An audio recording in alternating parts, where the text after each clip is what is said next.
What's up, guys? Today we're going to talk about what is travel therapy one-on-one. We're going to cover everything you need to know from beginning to end from a single male perspective as a travel therapist. A lot of the time, new grads pee in their pants when they think about taking a travel contract. It's like they're incontinent. It's kind of like new grads are bedbound and they can't walk. Well, I'm going to show you guys how to walk, how to get ambulatory. But first, a little bit about me. My name is Dr. Jonas de Keste. I am a current travel physical therapist. I'm based in San Diego, super sunny. And I've been a physical therapist for over 6 years. I've been a traveler for over 5 years. I worked over 10 travel contracts. I kind of lose count. I've had contracts in San Diego, US Virgin Islands, San Francisco, in the Chicagoland area. I've worked in all settings except for peds and schools, which I will work in someday. And a little bit about me, I started a Facebook group called Rate My Therapy Company, which is a transparent way for therapists to rate and review facilities. Make sure to check that out before you take a job. And make sure you guys watch this video until the end for a free surprise. And to start out, we're gonna talk about why I even began travel therapy. Because my first job was inside of a large teaching hospital. I remember it vividly. In 2018, it was in Chicago. I got paid a whopping $29 per hour. That sounds low, but I was ecstatic. But I was a doctor of physical therapy, but I made about $29 per hour. I was ecstatic. That was the most money I ever made. And that came out to $900 per week after tax. And essentially, I lived with my parents. I tried to save money. I had mom's cooking, grandma's cooking at home, and it was great. But on the other end, I also had $120,000 worth of debt. I had $90,000 from PT school and $30,000 from my undergrad, which these days, debt for physical therapy school is actually a lot more, and that was kind of on the lower end. But essentially, I was a single male, and I wanted to travel. I wanted to explore because I wasn't ready to settle down. And also, I wasn't sure what setting I liked because I worked in the outpatient setting for my first job in a teaching hospital. It was an amazing experience. I did that for 7 months, and then I did travel therapy. But essentially, I wanted to explore, and I also was a single guy. So if I'm single, why not explore? Why not try out new things? Another thing is I'm very financially cautious. I kind of wanted to invest more for my future. And I felt like travel therapy paid more from what I heard about it, but I wasn't really sure. And as of today, I do invest more. I invest in the stock market and real estate, cryptocurrency, and I trial different business ideas. And one thing that drew me to travel physical therapy is it's one of the easiest ways for therapists to make more money doing the same thing as a regular therapist.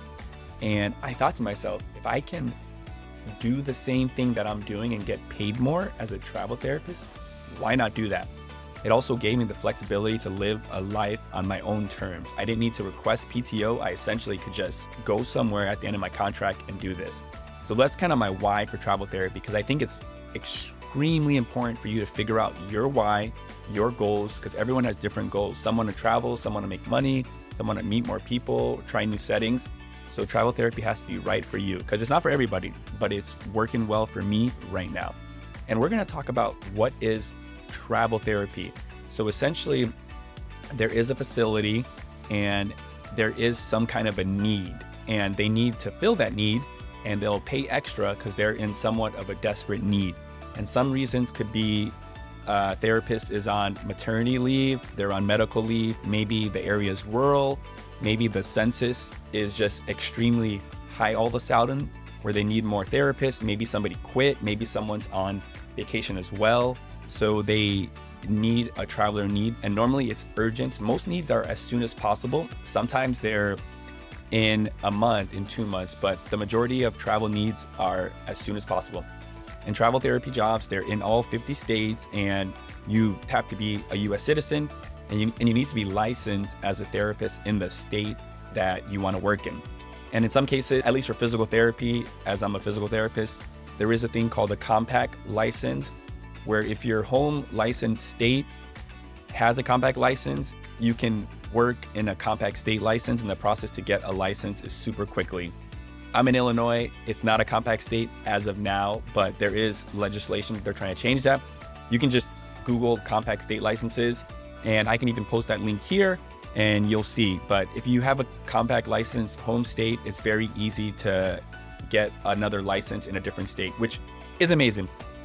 And essentially with most travel therapy jobs, you don't get paid time off, but at the end of a contract, you can just go wherever you want, whenever you want.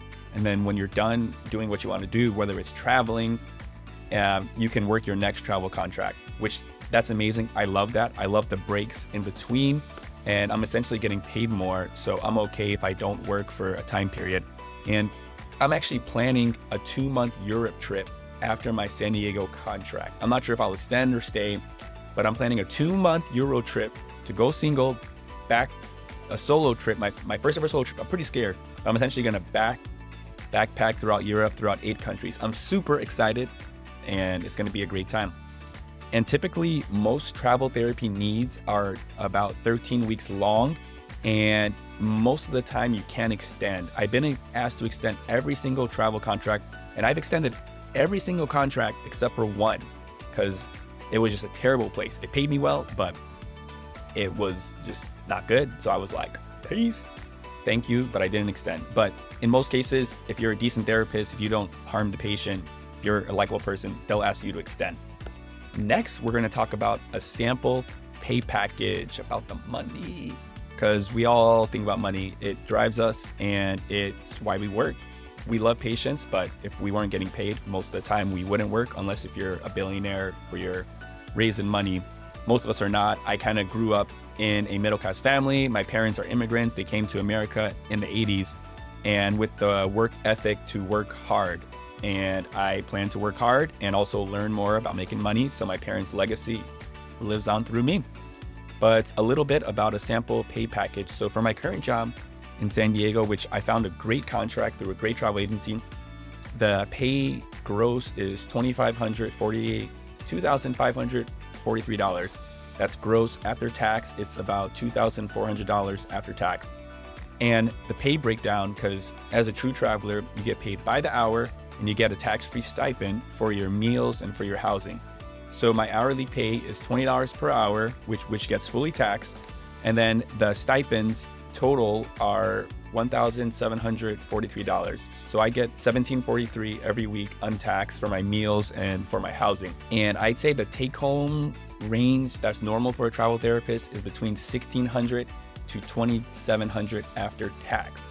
Now my first job, getting paid $29 per hour, I made about $900, right, after tax. But with this job, I make more. I make $2,400. So that's literally almost 3 times as much. And it's crazy because I'm doing similar work, but I'm getting paid about 3 times as much. And next, we're going to talk about finding a job as a traveler.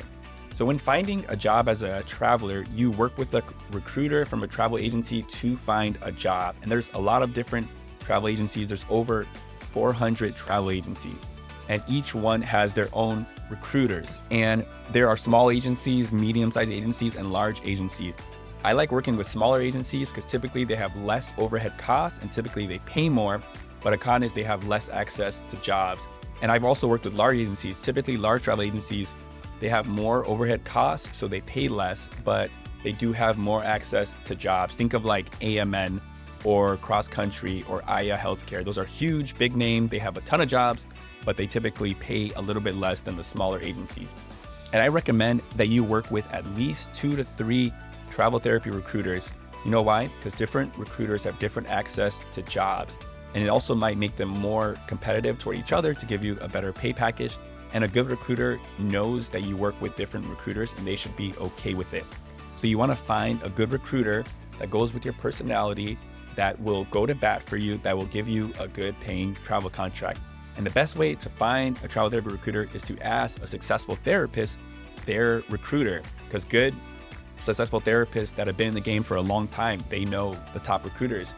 And if you can, there's a link over here in the bottom, I'll leave in the comments. If you do want my personal recruiters, I do get a small kickback, but they are honestly the best recruiters and you'll continue to work with them because they're great and I continue to work with them. But essentially you tell the recruiters what you want and they send you jobs and then you apply for the jobs, you get accepted, and then you negotiate. It's pretty fun too. And a lot of travel therapy jobs you're still a W-2 employee. So we'll kind of focus on that because there's 1099 contractors and W-2 employees, but we're just going to focus on the W-2 employees because that's how the majority of travel therapists are. But think of the travel agency like a middleman, and the facility is one point, and then you are the other point. And the travel agency, they're kind of in between you guys, and they assist you, they help you find a job, they help you with the logistics, with the onboarding, blah, blah, blah, all that stuff. Because if you were a 1099, you would essentially do that by yourself. And there are also local or travel therapy real contracts. So if you can be a travel therapist and still work a local contract. It's just your stipends would not be there for you. And if you're taking a local contract, your whole pay package gets taxed. If you're working like a travel therapy contract, you have to live a reasonable distance to get those tax-free stipends. And you also need a tax home. So next, we're kind of going to talk about tax stuff, which I'm no tax professional, but I do read the IRS website and I have learned a lot. But essentially, to be a traveler and be eligible for the tax-free stipends, you need to duplicate your expenses and have a tax-free home base. So my tax home base is in Chicago. I'm from there, repping the Midwest, Chicago. And that's always been my tax home. But I highly recommend, because travel recruiters will say anything to get you the job. Sometimes they're accurate, sometimes they're not accurate. But you always want to check the IRS website for rules on a tax home. And if you comment tax in the video, I'm going to share that link with you. Just comment the word tax and I'll share the IRS form where it breaks down what's a tax home. And I'm just going to read them off quickly. So you need to have at least 2 out of 3 of these points to have a tax home. Point number 1, you perform part of your business in the area of your main home and use that home for lodging while doing business in the area. 2, you have living expenses at your main home that you duplicate because your business requires you to be away from that home.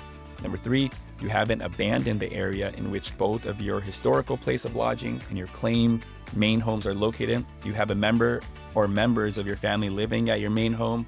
You often use that home for lodging. So on the IRS website, which I do have the resource, just comment tax, and then I can share it with you. You need 2 out of 3 of these items for your tax home to be a tax home. And if you don't, then it's not your tax home. And also you need to drive a reasonable distance to where it makes sense that you're paying expenses somewhere else. And it's kind of tricky, but literally if you just read the IRS form website, it's actually not tricky at all. There are no gray areas. It's actually pretty clear.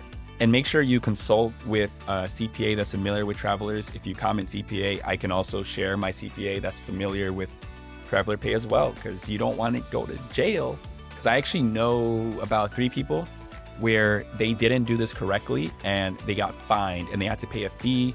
They had to pay back their tax-free stipends that they illegally received, and there was a fine. So you don't want any beef. The only beef I want is fancy and beef that I buy with my travel therapy stipends that I am getting correctly. And next, we're going to talk about jobs and supply and demand. A lot of the times, it's good to be aware of where you're applying to, because supply and demand definitely matters. Like in San Diego, the demand of therapists wanting to work there is high, but the supply is super low, which means there's very few jobs in San Diego, especially that pay well. I got very lucky that I found a good paying job, and because everybody wants to work there, so typically jobs pay lower versus like a rural town, maybe in Missouri, where people are not as interested in there. No shade in Missouri. I went there for actually PT school, and it was a very small rural town. But typically there are a lot more jobs and there might be more flexibility to negotiate for your pay. And it's good to be aware of that when you do negotiate for pay. And a lot of the times, next we're going to talk about your tax-free stipends that we get. And each area or county, there's a max amount of a tax-free stipend that you can get. You can search that for free on a website called gsa.gov. You can put in your area and look up the max stipend for your meals and for your housing. And a lot of the times, your recruiter, they might mess around with the hourly pay and the tax-free stipend to just to maximize it, and you can ask it. And you don't want to bring your hourly pay too low, because that's a term this is called wage recharacterization, and that's against the law. I'm not a lawyer, but you don't want to bring your hourly pay, for example, as a physical therapist, if it's less than $15 per hour, that doesn't make sense. Because then if you bring it too low, then you can obviously maximize your stipend, but you want to be within the realm. I'd say it's normal for a physical therapist to get paid $20 per hour, but I am not a lawyer. I'm just sharing what I normally see for contracts. And also just another random thing is you always want to ask for a 40-hour guarantee on your travel contract, which means if you're not working, because census is low, you'll still get paid for 40 hours. It's the best thing. I've worked travel contracts where I've only worked like 20 hours, 25 hours, but I still get paid for the 40 hour because you're traveling somewhere. You're leaving your hometown or wherever you're at to go somewhere. So you want to expect to get paid for a full 40 hours. And it's not your fault if the facility has a low patient census. It's their fault. So always try to push for a 40-hour guarantee. And next, we're going to talk about housing tips. A lot of new grad travelers are terrified about moving across the country and finding a place to stay. Trust me, I was terrified too. I remember when I drove across the country from Chicago to California, I did it. I took my time. I turned into a road trip. I did it over 7 days, but it was terrifying because you really don't know what the place is going to be like until you're there. So I normally find places for housing on Craigslist. Yes, Craigslist. I found gems, absolute gems on Craigslist. On Furnish Finder, which is a great website for midterm rental or 30-day plus furnished stays, and also from word of mouth from the facility or from Facebook groups. But an example of a place I found on Craigslist, I was in San Francisco. It was about, I think 2 years ago. I found this nice private unit. There was a view in a nice, safe neighborhood up on the hill in San Francisco. I was paying $1,500 a month. There was a nice view of downtown, which $1,500 might sound like a lot, or it might sound like a little. But for San Francisco, that's a steal. It was close to work, nice views, felt safe, but I found that on Craigslist. And I'd say don't give up on Craigslist because you find stuff. There's typically more sketchy stuff, but you need to filter it out. And I've lived in the Bay Area. I'm also a single traveler. I don't have pets. I'm a male too, right? And I'm single, so I can find more deals because I'm more flexible. But I've paid between $800 to $1,500 per month in the Bay Area of California, which is like the most expensive place. I've lived in like San Francisco, Oakland, in the South Bay, in Pacifica, in the North Bay, in Novato, Petaluma, and I paid between $800 and $1,500. Sometimes I rent rooms, sometimes it's a private unit, but it's possible to live cheaply so you can keep as much as your stipend as possible and use your money to do whatever you want with it. And the two biggest ways to prevent scams on housing, so listen to this if you forget everything because you don't want to get scammed, is never send money before you go somewhere. So if you're renting a room, never send money until you're physically there. And the other tip, even before you go there, is always FaceTime or do a video chat with the person that you're renting from. Because a lot of the times, if they're a scammer, they won't FaceTime you. And this will block probably 90% of scams on Craigslist. Always FaceTime them, get a visual of them, do a video walkthrough tour. And another thing you can do is you can even look them up online to see if they own the home. One crazy thing is I heard one bad story of a traveler friend of mine. She was in Oakland and she shared that she went to the place and it seemed real. And then later on, she found out she had to leave because the place she was renting wasn't owned by the person that told her that they owned it, which is crazy. But that's only one case. But in my cases, I've had pretty much all good experiences moving. I moved a lot.